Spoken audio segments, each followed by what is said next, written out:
बिहार में चुनाव हुए 1 साल हो गए, लेकिन उसके बाद से लगातार इस सरकार के भविष्य पर प्रश्न चिन्ह खड़े होते रहे। हालांकि सरकार में बैठे जितने भी दल हैं, जितने भी साथी हैं, वो सभी इस बात से इनकार कर रहे हैं कि सरकार की सेहत बिल्कुल ठीक है और ये सरकार 5 साल चलेगी। लेकिन जिस तरह की रणनीति और राजनीति हो रही है, उसे देख करके सहसा भरोसा नहीं होता है। इसी अंदाज में पिछले करीब 4-5 दिनों से बिहार की राजनीति में एक बार फिर से उथल पुथल मची हुई है। खास करके लालू प्रसाद के आने के बाद भारतीय जनता पार्टी कहीं ना कहीं असहज हो जाती है और वहीं नीतीश कुमार को एक मौका मिल जाता है भारतीय जनता पार्टी पर प्रभाव और अपना प्रभुत्व जमाने का। ऐसा पहली बार नहीं हुआ है, पिछले 16 सालों से यही होता आ रहा है। 1 साल पहले बिहार में चुनाव हुए थे, उसके परिणाम आए और परिणाम आने के बाद भारतीय जनता पार्टी पहली बार ड्राइविंग सीट पर थी, लेकिन स्टीयरिंग उसके हाथ से छूट गया। नीतीश कुमार ने स्टीयरिंग पकड़ के और बैक सीट पे भारतीय जनता पार्टी को बैठा दिया। ये समझ सकते हैं आप कि ये कितना बड़ा भारतीय जनता पार्टी के लिए दंश था, जो पिछले 15 सालों से लगातार नीतीश कुमार के पीछे पीछे चल रही थी और नीतीश कुमार को जब जी में आया भारतीय जनता पार्टी को अपने हिसाब से प्रयोग किया और अपने हिसाब से राजनीति करने के लिए मजबूर किया।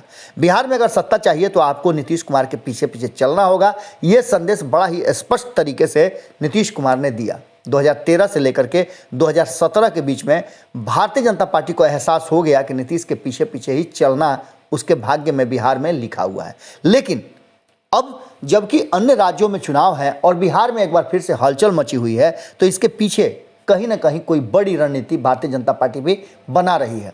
भारतीय जनता पार्टी का बिहार जो नेतृत्व है वो केंद्रीय नेतृत्व पर लगातार दबाव बना रहा है कि अब एक नए सिरे से भारतीय जनता पार्टी को सोचना चाहिए और अपने दम पे सरकार बनाने की पहल करनी चाहिए। नीतीश कुमार को उस रास्ते पर लाने का बहुत कोशिश हुआ, लेकिन नीतीश कुमार को मात नहीं दे पाई। 2 दिन पहले लगातार ऐसा लग रहा था कि सब कुछ ठीक ठाक हो जाएगा, लेकिन लालू प्रसाद के आते ही भारतीय जनता पार्टी को एक बार फिर से वो डर सताने लगा और नीतीश कुमार फ्रंट फुट पे खेलने लगे। 15 साल के विकास को और 15 साल के शासन को सुशासन बताते हुए नीतीश कुमार की टीम ने, जदयू ने जम करके बिहार भर में कार्यक्रम आयोजित किया और इस कार्यक्रम से कहीं ना कहीं भारतीय जनता पार्टी की छवि और उसका चेहरा बिल्कुल पीछे रह गया।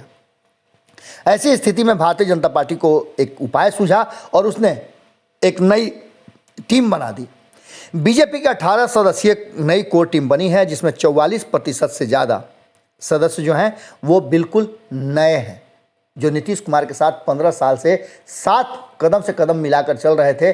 उन बहुत लोगों को अलग पहले ही कर दिया गया था और बाकी बचे लोगों को भी अब अलग रास्ता दिखा दिया गया है। आपको बता दें कि ये टीम बनाने का उद्देश्य भारतीय जनता पार्टी का क्या है, ये आप बेहतर समझ सकते हैं। नीतीश कुमार के साथ सामंजस्य बैठाने और उनसे लल्लो चप्पो करने के लिए नहीं, बल्कि केंद्र सरकार की योजनाओं, नीतियों और नरेंद्र मोदी के गुणगान के लिए ये टीम बनाई गई है और इसमें अधिकांश लोग वही हैं जो नरेंद्र मोदी का गुणगान करते भी हैं। आपको बता दें कि इस टीम से कई लोगों की छुट्टी भी हुई है। जो नए लोग इसमें जोड़े गए हैं उनमें तारकिशोर प्रसाद, जनक राम, शाहनवाज हुसैन, सम्राट चौधरी, नवल यादव, राजेंद्र गुप्ता, भिखू भाई दलसानिया और हरीश द्विवेदी शामिल किए गए हैं। आमंत्रित सदस्य भी इसमें हैं। आपको बता दें कि कोर कमेटी की हर महीने बैठक की जाएगी और क्षेत्रीय संगठन महामंत्री नागेंद्र जी विशेष आमंत्रित सदस्य होंगे। आपको पता है कि इस कमेटी से कई लोगों को बाहर का रास्ता दिखाया गया है, जिसमें आपको पता है कि भूपेंद्र यादव काफ़ी समय से, जब से केंद्रीय मंत्री बने हैं तब से बिहार से उनका नाता धीरे धीरे समाप्त होता गया है। भूपेंद्र यादव, डॉक्टर सीपी ठाकुर को इससे अलग रखा गया है। बिहार प्रभारी के रूप में भूपेंद्र यादव कमेटी में पहले से बरकरार थे, लेकिन अब वो इस कमेटी का हिस्सा नहीं होंगे। इसका मतलब आप सीधा समझ रहे हैं कि जिन लोगों को नीतीश कुमार को लेकर के और नीतीश कुमार से कहीं ना कहीं नीतीश कुमार को कड़ी टक्कर देने वाले लोग हैं, वो कई नाम इसमें शामिल नज़र आ रहे हैं। जिसका मतलब है कि अब ज़रूरत पड़ी तो भारतीय जनता पार्टी अपने हिसाब से नीतीश कुमार को माकूल जवाब देगी और उनके सुशासन पर अपनी छाप बनाने के लिए, उस पर मजबूत करने के लिए काम करेगी। जुड़े रहेगा भारत लाइव के साथ, खबरें लगातार जारी हैं। बहुत बहुत धन्यवाद। अगर ये वीडियो पसंद आई और वह बिहार के राजनीति और बिहारियत से सरोकार रखेनी तो सब्सक्राइब बटन दबा के चैनल के सब्सक्राइब कर ली। ओजे एगो घंटी बा ओकरा बटन दबा देला से कुल सटीक और मारक खबर रुआ मुफ्त में मिल जाई। अगर रुआ पत्रकारिता के हमनी के नया प्रयोग में सहयोग कर चाहतानी तो ज्वाइन बटन दबा दी। पेटीएम नंबर नोट कर ली 9386816700। धन्यवाद।